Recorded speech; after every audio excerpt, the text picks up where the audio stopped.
우리에게 주시는 하나님 말씀은 신약성경 요한계시록 22장 16절부터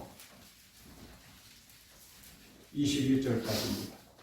요한계시록 22장 16절부터 21절까지 봉독해 드립니다. 나 예수는 교회들을 위하여 내 사자를 보내어 이것들을 너희에게 증언하게 하였노라. 나는 다윗의 뿌리요 자손이니 곧 광명한 새벽별이라 하시더라. 성령과 신부가 말씀하시기를 오라 하시는도다. 듣는 자도 오라 할 것이요 목마른 자도 올 것이요 또 원하는 자는 값없이 생명수를 받으라 하시더라. 내가 이 두루마리의 예언의 말씀을 듣는 모든 사람에게 증언하노니 만일 누구든지 이것들 외에 더하면 하나님이 이 두루마리에 기록된 재앙들을 그에게 더하실 것이요 만일 누구든지 이 두루마리의 예언의 말씀에서 제하여 버리면 하나님이 이 두루마리에 기록된 생명나무와 및 거룩한 성의 참여함을 제하여 버리시리라. 이것들을 증언하시니가 이르시되 내가 진실로 속히 오리라 하시거늘 아멘. 주 예수여 오시옵소서. 주 예수의 은혜가 모든 자들에게 있을지어다. 아멘. 찬양대 찬양으로 하나님께 영광을 돌립니다.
2024년도 날마다 주님과 함께 동행하시기를 축복합니다.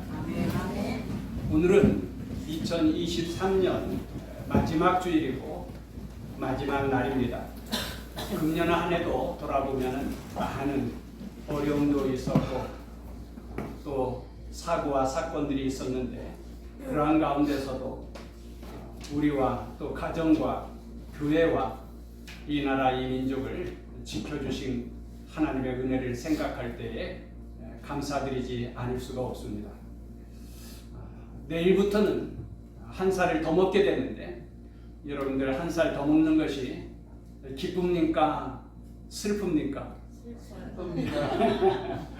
예, 세상은 나이에 따라서 사람의 가치를 판단하는 것이 보편적입니다.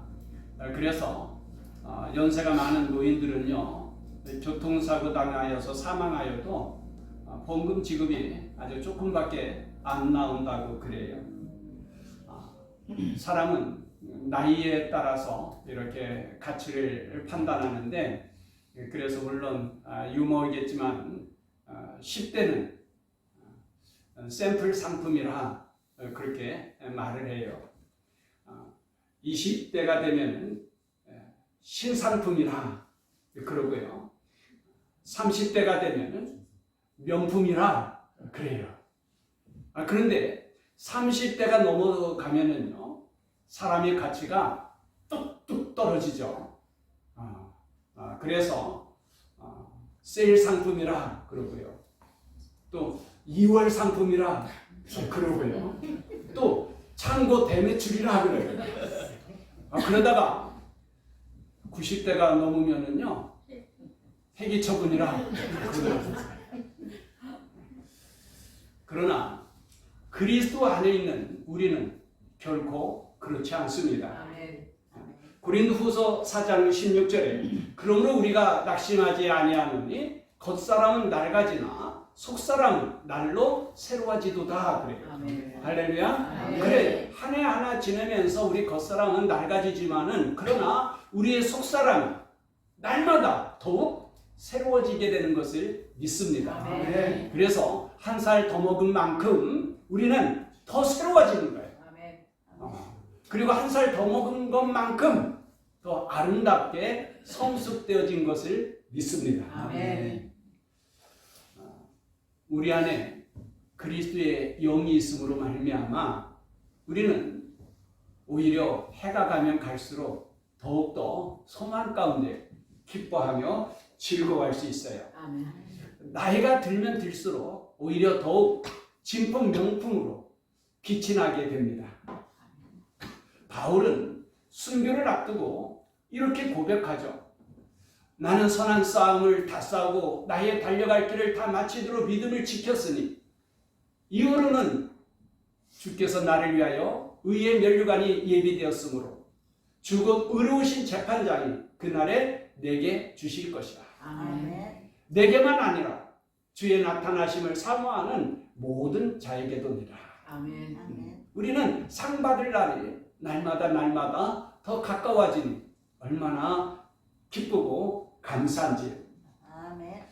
지난 주일은 광명한 새벽별이라는 제목으로 함께 은혜를 나누었습니다.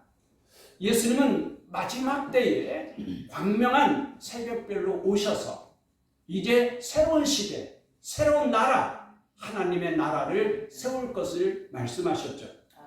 오늘은 계속하여 광명한 새벽별이신 예수 그리스도께서 오실 때에 라는 제목으로 함께 은혜 받고자 합니다. 한번 따라해 보십시다. 광명한 새벽별이신 예수 그리스도께서 오실 때에. 다시 한번 해볼까요? 광명한 새벽별이신 예수 그리스도께서 오실 때에. 아멘. 광명한 새벽별이신 예수 그리스도께서 오실 때에 우리는 어떻게 되는가? 우리에게 어떠한 축복의 약속을 말씀하셨는가? 첫째는 우리의 구원이 완성됩니다. 우리의 구원이 완성돼요. 에베소서 2장 8절에 너희는 그 은혜에 의하여 믿음으로 말미암아 구원을 받았으니 이것은 너희에게서 난 것이 아니요 하나님의 선물이라 하고 있어요. 아멘. 너희는 예수 그리스도의 은혜에 의하여 믿음으로 말미암아 구원을 받았으니 구원을 받았다고 말씀하셔요. 구원을 받을 것이라 그 말씀이 아니에요. 우리가 죽은 다음에 구원받을 것이다 그 말씀이 아니에요. 구원을 받았으니 아멘. 미래형이 아니라 과거형이에요. 아멘. 우리는 예수 그리스도를 믿음으로 말미암아 이미 구원을 받았어요. 아멘. 또한 이것은 너희로 말미암은 것이 아니라 하나님의 선물이라 그래요. 아멘. 우리의 어떤 착한 행실로 구원받은 것이 아닙니다. 우리가 어떤 자랑스럽고 훌륭한 업적이 있어서 구원받은 것이 아니에요. 하나님의 선물로 구원받았습니다. 아멘. 할렐루야. 아멘. 그러므로 주님은 우리가 이미 구원받았으므로 하나님의 나라가 멀리 있는 것이 아니라 이미 너희 안에 있느니라 말씀하십니다. 아니 우리가 구원받았고 그래서 우리 안에 하나님의 나라 천국이 이루어졌다는 거예요. 아멘. 근데 이상하지 않아요? 내가 구원을 받았고 내 안에 이미 천국이 이루어졌으면은 늘 즐겁고 감사하고 행복이 넘쳐야 되죠. 구원받았으니까 천국이니까. 그런데 우리의 삶 가운데 보면 아니 지옥처럼 슬프고 괴로운 일들이 있어요. 때로는 엄청난 고난과 고통을 인하여서 잠 못 이루지 못할 때도 있어요. 왜 그렇죠? 우리가 구원받았고 이미 천국이 내 안에 있는데 내 삶이 천국인데 왜 나에게 때로는 지옥 같은 고통과 괴로움이 있고 슬픔과 아픔이 있느냐 말이에요. 우리가 예수님을 나의 주님으로 영접하였지만은 아직 완전한 구원을 이루지 못했기 때문입니다.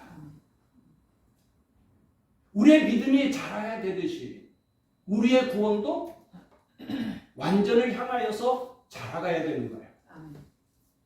베드로전서 2장 2절에 갓난 아기들 같이 순전하고 신령한 젖을 사모하라. 이는 그로 말미암아 너희로 구원에 이르도록 자라게 하려 함이라.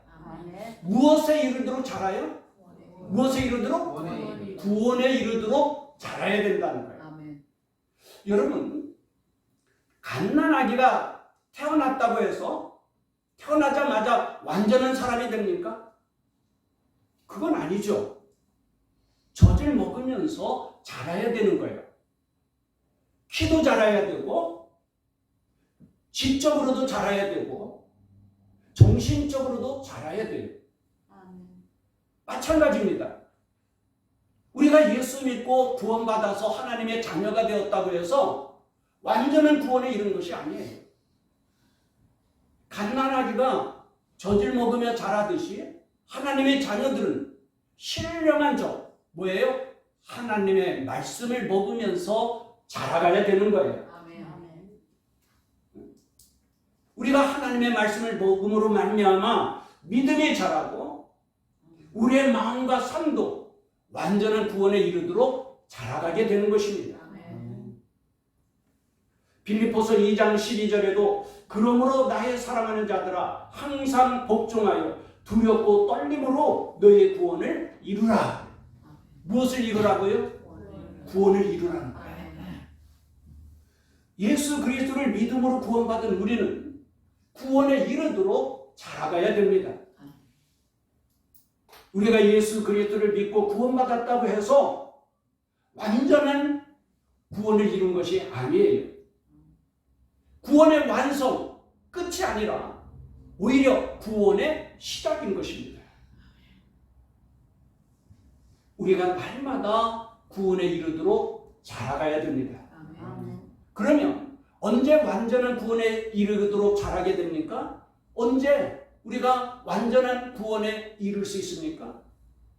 그것이 바로 광명한 새벽별이신 예수 그리스도께서 이 땅 위에 오셔서 완전한 하나님의 나라를 세울 때, 그때 우리도 완전한 구원을 이루게 되는 것입니다. 아멘.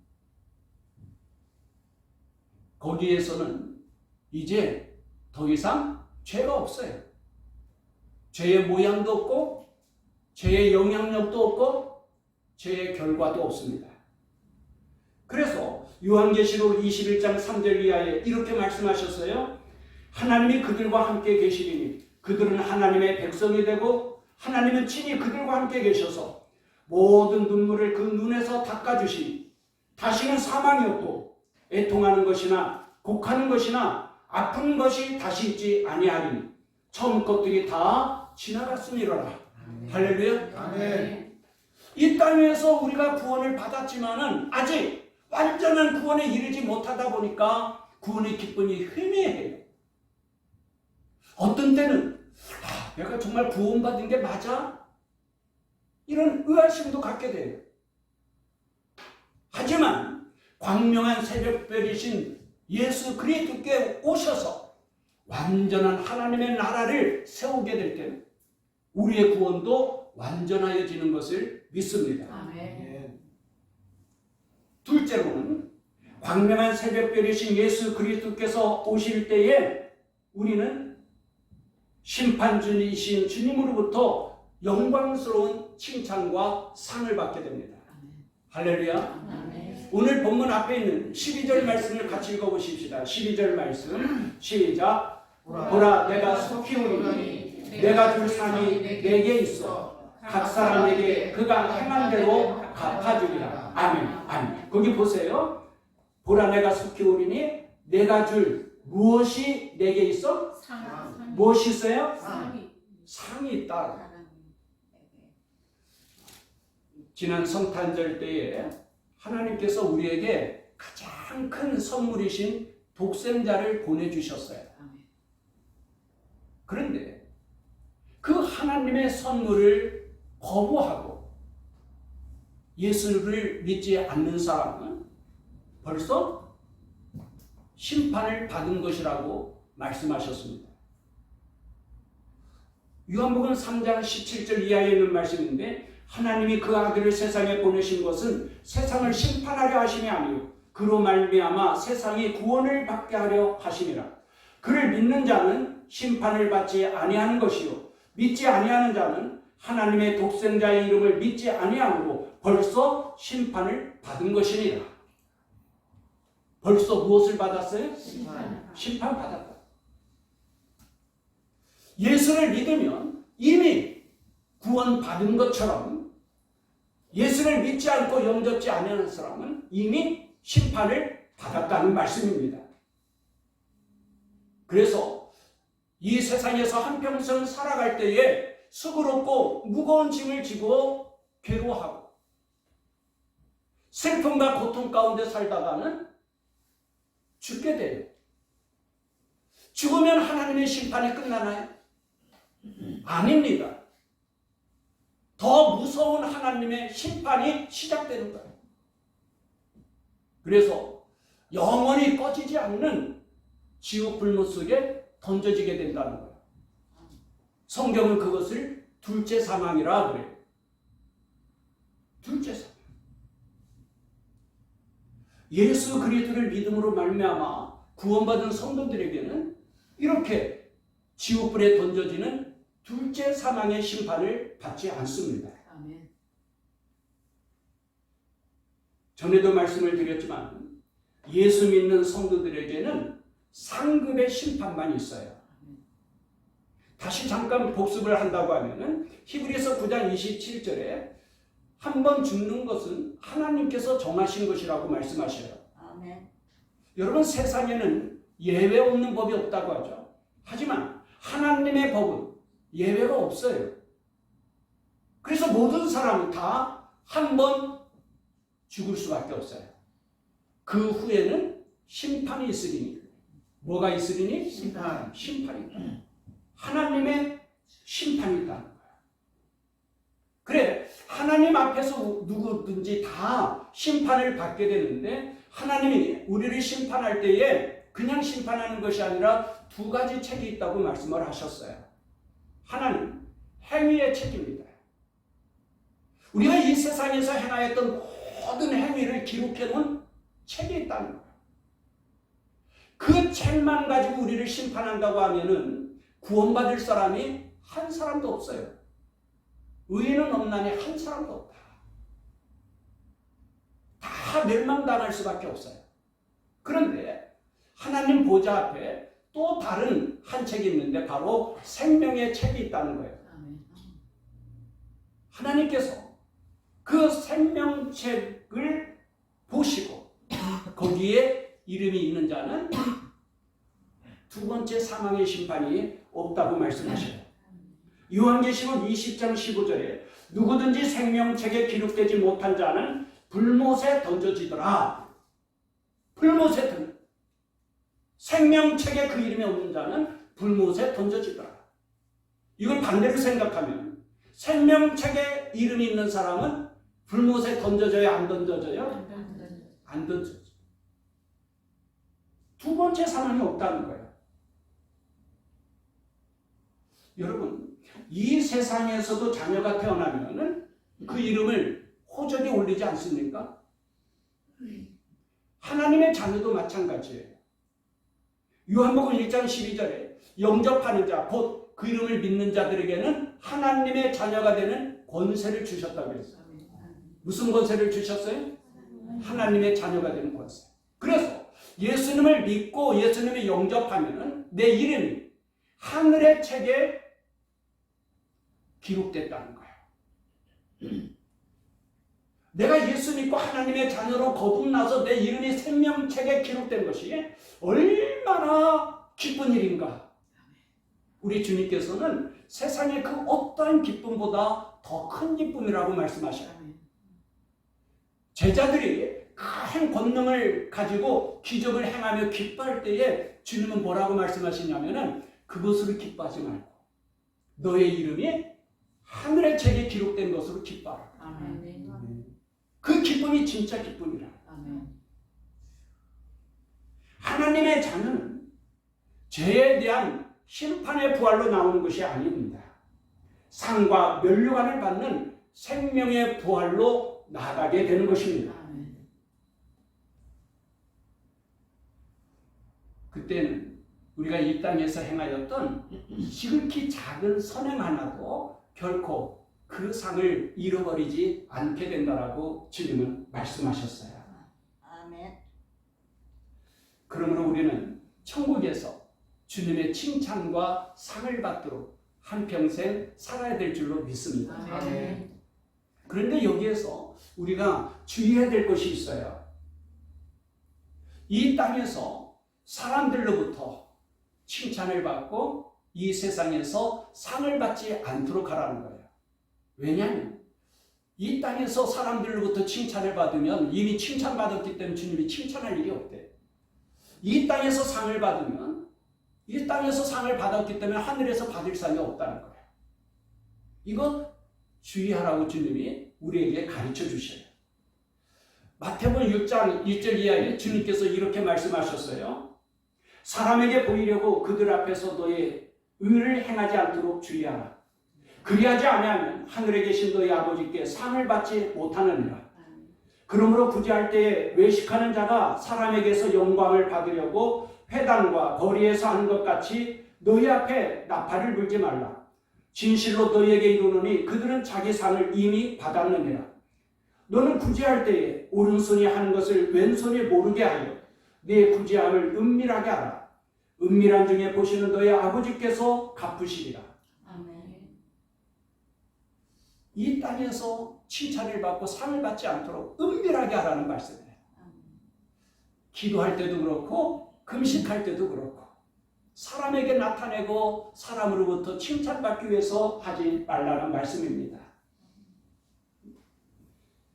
사람들에게 보이려고 사람들로부터 칭찬과 상을 받으려고 하면 안 돼요. 교회 일을 할 때도 마찬가지입니다. 내가 열심히 교회 일을 하지만 사람들이 알아주지 않으면 서운할 때가 있죠. 아니에요. 그것이 퍽으로 다행스럽고 감사한 일입니다. 사람들은 나의 열심을 보지도 못하고 알지도 못할지라도 하나님은 은밀한 중에 다 보셔요. 아멘. 이 땅에서 보상받지 못한 것, 하나님 나라에서 보상받게 되는 것을 믿습니다. 아멘. 우리 주님께서 주시는 칭찬과 상이 크고 영원한 것을 믿습니다. 아멘. 2003년 미국의 우주왕복선 콜롬비아호가 폭발하는 사고가 있었어요. 그래서 그 콜롬비아호에 탔던 승무원들이 다 사망을 하게 됐는데 그들이 대부분 독실한 크리스천들이었다는 거예요. 그 중에 선장이었던 릭 허즈번드는 휴스턴 그레이스 커뮤니티 교회의 아주 신실한 집사님이었대요. 그 담임 목사님께서 이 릭을 회고하면서 말하기를 섬김으로 경건을 실천한 사람이다. 그렇게 이야기를 했어요. 이분은 미 항공우주국에 근무하면서 그 바쁜 중에도 주일마다 주일학교 아이들을 가르치는 교사로 충성을 했고요. 남성교에서도 열심히 섬기는 삶을 살았고, 그리고 특별히 찬양대에서 찬양대원으로 충성을 했어요. 이 나사에서 근무하는 것이 얼마나 힘들고 바쁜 일과겠어요. 그런 중에서도 너무 열심히 그렇게 섬기며 충성하는 모습을 보면서 담임 목사님이 늘 감동이 되는 거예요. 그래서 어느 날 릭에게 이렇게 말했대요. 집사님 그 충성과 헌신을 내가 어떻게 치하해야 될지 모르겠어요. 그러자 이 릭 허즈번드의 아주 독특한 미소를 띠면서 이렇게 말했다는 거예요. 목사님, 내가 목사님의 칭찬을 안 받아야 주님으로부터 칭찬을 받을 수 있고, 내가 교회에서 상을 받지 않아야 천국에서 상을 받을 수 있죠. 여러분 그렇지 않아요? 우리가 신앙생활할 때, 교회에서 열심히 봉사하고 충성할 때 이런 마음과 자세가 필요하지 않겠어요? 사람들이 몰라준다고 서운해하고, 사람들이 칭찬해주지 않는다고 시험에 들고, 그건 바른 믿음이 아니에요. 오히려 감사해야 될 일입니다. 할렐루야. 아멘. 사람이 보지 않을 때, 사람이 칭찬하지 않을 때 주님은 다 보시고 그 행위대로 칭찬하시고 상 주시는 것을 믿습니다. 아멘. 셋째로, 광명한 새벽별이신 예수 그리스도께서 오실 때에 우리는 주님과 함께 하나님 나라의 통치에 참여하게 됩니다. 우리는 하나님의 자녀들로서 이미 왕같은 제사장이에요. 그러나 이 땅 위에 사는 동안 우리가 왕으로서의 그런 영광을 누리지 못하고 오히려 멸시를 받을 때도 있고 박해를 받을 때도 있어요. 그러나 광명한 새벽별이신 예수 그리스도께서 오실 때에는 우리가 하나님 나라의 통치에 참여하게 되고 세세토록 주님과 함께 왕노릇하게 되는 것을 믿습니다. 22장 5절 말씀을 같이 한번 읽어보십시다. 5절 말씀 시작. 다시 밤이 없겠고 등불과 햇빛이 쓸데없으니 이는 주 하나님이 그들에게 비치시니라. 그들이 세세토록 왕노릇 하리로다. 아멘. 아멘. 그들이 세세토록 무엇하리로다? 왕노릇. 무엇하리로다? 왕노릇. 할렐루야. 왕이신 우리 주님과 함께 세세토록 왕노릇 하신다고 말씀하셨어요. 여기 왕노릇 한다는 헬라어 단어는 바실레오예요. 아마 여러분들 많이 들었을 거예요. 바실레오. 왕으로서 다스린다. 통치자로 다스린다는 뜻입니다. 예수님 당시 2000년 전 로마가 세계를 다스리던 것을 우리가 생각해 보면 이해가 쉬워요. 로마 황제가 이 세계를 다스릴 때에 각 나라에 왕을 세워서 다스렸던 거예요. 황제가 다 이 넓은 세상을 다스리는 것이 아니라 각 나라에 왕을 두어서 그 나라를 다스리도록 하였어요. 팔레스타인을 예로 들어 보십시다. 로마 황제가 팔레스타인을 다스릴 때에 헤롯 대왕의 세 아들에게 그 나라를 나누어서 다스리도록 하였어요. 그래 헤롯 아켈라오에게는 유대 땅과 사마리아 땅과 이두메 땅을 다스리도록 하였고, 헤롯 안디바에게는 갈릴리와 베레아 지역을 다스리도록 하였고요. 헤롯 빌립 2세에게는 요단강 동쪽 땅을 다스리도록 하였던 거예요. 하나님께서도 하나님 나라에서 하나님의 자녀들에게 각 나라를 다스리도록 하신다는 거예요. 아까 그 세 왕을 분봉왕이라고 그러죠? 하나님 나라에서도 우리를 각 분봉왕으로 각 나라를 맡기셔서 다스리도록 하신다는 거예요. 여러분, 하나님 본래부터 우리를 왕으로 삼으셨어요.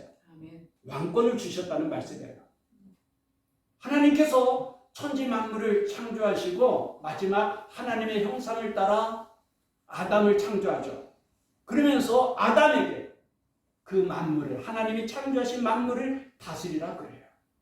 왕권이죠. 그러나 아담이 그 왕권을 잃어버렸어요. 그런데 새 하나님의 나라가 세워질 때에 하나님은 우리를 다시 왕권을 회복시키셔서 우리 주님과 함께, 오늘 찬양 참 너무 은혜가 돼요. 우리 주님과 함께 세세토록 왕노릇하게 하시는 것을 믿습니다.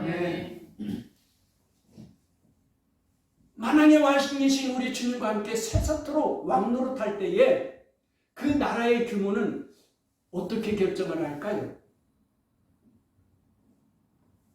이 세상에서 그가 행한 대로 영광을 주시고 나라를 맡겨주셔요. 수많은 시험과 고난과 박해를 참고 견디며 끝까지 믿음을 지키는 것을 보시고 복음의 사명을 잘 감당하는, 열심히 충성하는 그것을 보시고 주님의 몸인 교회에서 몸바쳐 봉사하며 헌신하는 그 모습을 보시고 그 행한 대로 우리 주님께서 나라를 맡겨주신 거예요. 이 말씀이 어디에 나오냐면은 누가복음 19장을 보면 문화 비유가 있어요. 무슨 비유? 문화 비유. 그 마태복음의 달란트 비유하고 비슷한데 다 예수님께서 마지막 종말의 때에 우리 성도들이 어떻게 되는가 하는 것을 가르쳐 주시는 비유의 말씀이에요. 주님께서 왕위를 받으려고 멀리 가시면서 각 사람들에게 한 문화씩을 맡겨주셨어요. 그 주님이 이제 왕위를 가지고 다시 오셨을 때에 너에게 맡겨준 그 문화로 어떻게 일했느냐 계산을 하신다는 거예요. 어떤 사람은 10문화를 가지고 주님 앞에 내어놓으면서 주님 보시옵소서. 주님의 한 문화로 10문화를 만들었습니다. 그래서 주님께서 기뻐하시면서 칭찬을 하시는데, 잘하였도다 착한 종아, 네가 지극히 작은 것에 충성하였으니 10골 권세를 차지하라. 뭐를 차지하라? 10골을 다스리라는 거예요. 그리고 또 한 사람은 5문화를 주님 앞에 내어놓으면서 주님 주님의 한 문화로 5문화를 만들었습니다. 그러니까 주님께서 잘했다. 너는 5골을 다스리라 그래요. 뭐를 다스리라? 5. 그리고 한 사람은 한 문화를 들고 와서는 주님 앞에 내어놓으면서 주님께서 주신 한 문화입니다. 수건에 잘 싸서 간직했다가 주님께 드립니다. 그러자 주님께서 진노하시면서 책망을 하시는데, 악한 종아, 너는 내가 두지 않은 것을 취하고 심지 않은 것을 거두는 엄한 사람인 줄로 알았느냐? 그러면 어찌하여 내 돈을 은행에 맡기지 아니하였느냐? 은행에 맡겨두었으면 이자와 함께 그 돈을 찾았으리라. 그러면서 그 한 문화를 빼앗아서 10문화 가진 자에게 줍니다. 주님께서 이 말씀하신 것이 무슨 뜻이에요? 여기 10골을 다스리라, 5골을 다스리라. 우리가 행한 거에 따라서 하나님은 우리에게 왕권을 주셔서 다스리게 하신다는 거. 아멘. 여러분, 이것을 성경에서 잘 상징하는 것이 뭐냐면 면류관이에요. 요즘 대통령 면류관 안 쓰잖아요. 그래서 면류관이 뭔지 잘 모르고, 면류관 그러면은 젊은이들은 올림픽 경기 때에 마라톤 챔피언에게 머리에다가 씌워주는 올리브 나무 관, 그거 말씀, 그게 아니에요. 원래 면류관은요, 고대 나라에서 왕에게, 우리나라도 그 역사 유물을 보면 그런 거 있잖아요. 금으로 관을 만들어서 씌워줘요. 그게 바로 왕의 영광이고 왕권인 거예요. 그래서 성경에 보면 면류관 말씀이 많이 나오잖아요. 광명한 새벽별이신 예수 그리스도께서 오실 때에 우리는 주님과 함께 세세토록 왕노릇하는데 면류관을 쓰고 주님과 함께 나라를 다스리는 왕권이 있고 영광이 있는 것을 믿습니다. 여러분, 그렇습니다. 주님은 우리에게 각자 한 문화씩 맡겨주셨다는 거예요. 마태복음에서 말씀하고 있는 달란트하고 좀 다르죠. 여기 한 문화를 맡겨주었다는 것은 공통적으로 맡겨주신 것이 있어요. 그것이 시간일 수도 있겠죠. 하루 24시간 똑같죠. 또 그것이 건강일 수도 있을 것이에요. 또 어떤 경우는 가정일 수도 있고, 또 어떤 경우는 교회일 수도 있어요. 하여튼 우리 주님께서 맡겨주신 그 시간과 공간에서 우리가 어떻게 열심을 다하여 충성했느냐, 그 행위에 따라서 주님은 우리에게 나라를 맡겨주셔서 세세토록 왕노릇하게 하시는 것을 믿습니다. 주님은 광명한 새벽별처럼 이제 새로운 시대, 새로운 나라를 만드셔요. 그 나라는 영원한 하나님의 나라입니다. 우리 주님께서 다스리는 나라는 이 땅의 나라와 달라요. 완전한 사랑이 있을 것이고, 완전한 정의가 있을 것이고, 완전한 기쁨, 평화가 있을 것입니다. 우리는 지금 여기에서 그 나라를 준비하고 그 나라를 세워가는 거예요. 우리 주님께서 명령하셨어요. 완전한 구원에 이르도록 자라가라. 어떻게 완전한 구원에 이르도록 자라갈 수 있어요? 날마다 옛 생활, 옛 성품을 버리고 새 사람으로서 살아가는 거예요. 그러기 위해서 우리는 날마다 말씀과 기도로 성령의 인도하심을 받으면서 살아가야 됩니다. 그리고 우리에게 맡겨주신 사명, 직분을 따라서 충성해야 돼요. 아멘. 그리하면 만왕의 왕이신 주님으로부터 칭찬과 상을 받을 것입니다. 아멘. 더 나아가서는 주님과 함께 세세토록 왕노릇하게 될 것입니다. 아멘. 우리 모두가 이 구원이 완성되고 주님의 칭찬과 상을 받으며 주님과 함께 세세토록 왕노릇하는 영광스러운 내일을 소망하면서 살아가시기를 주님의 이름으로 축원합니다. 아멘. 기도하십시오. 광명한 새벽별이신 예수 그리스도께서 오실 때에 우리는 놀라운 축복과 영광이 약속되어 있음을 생각하며 함께 기도합니다. 아멘. 주님, 우리가 예수 그리스도를 믿음으로 말미암아 이미 구원받았지만 그 구원에 이르도록 우리가 날마다 말씀을 사모하고 기도함으로 성령님의 도심과 인도하심을 받을 수 있게 하여 주옵소서. 아멘. 또한 우리가 이 땅 위에서 주어진 일에 열심을 다하여 충성하되 가정에서 또 직장에서 교회에서 열심을 다하여 섬기고 봉사하며 충성하게 하여 주셔서 아멘. 우리 주님의 영광스러운 칭찬과 상을 받을 수 있게 하여 주옵소서. 아멘. 주님, 우리는 다 하나님의 자녀들로서 왕같은 제사장으로 세움을 받았으니 감사합니다. 아멘. 이 땅에서도 존귀한 자로 살아갈 수 있게 하여 주시고 아멘. 무엇보다도 하나님 나라에서 우리 주님과 함께 세세토록 왕노릇할 믿음과 소망을 가지고 살아가게 하여 주옵소서. 아멘. 예수님의 이름으로 기도합니다. 아멘. 아멘. 우리 일어나서 파송의 노래 후렴부가 하겠습니다.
주님께서 이제 여러분을 각각 세상으로 보내십니다. 보냄받은 가정에서 또 직장에서 그리고 지역에서 그리스도의 제자로 전도하며 선교사의 삶을 사십시오. 아멘. 주님께서 여러분과 항상 함께 하십니다. 아멘. 여러분은 세상의 빛이요 소금입니다. 아멘. 지금은 우리를 구원하신 예수 그리스도의 은혜와 하나님 아버지의 크신 사랑과 성령님의 교통하시며 인도하시며 충만하신 아멘. 광명한 새벽별이신 예수 그리스도께서 오실 때에 우리가 누리게 될 그 영광과 축복을 생각하며 아멘. 기쁘고 감사한 마음으로 세상을 향하여 나아가는 주의 자녀들 가운데 아멘. 영원토록 함께 하시기를 축원하옵나이다. 아멘. 아멘.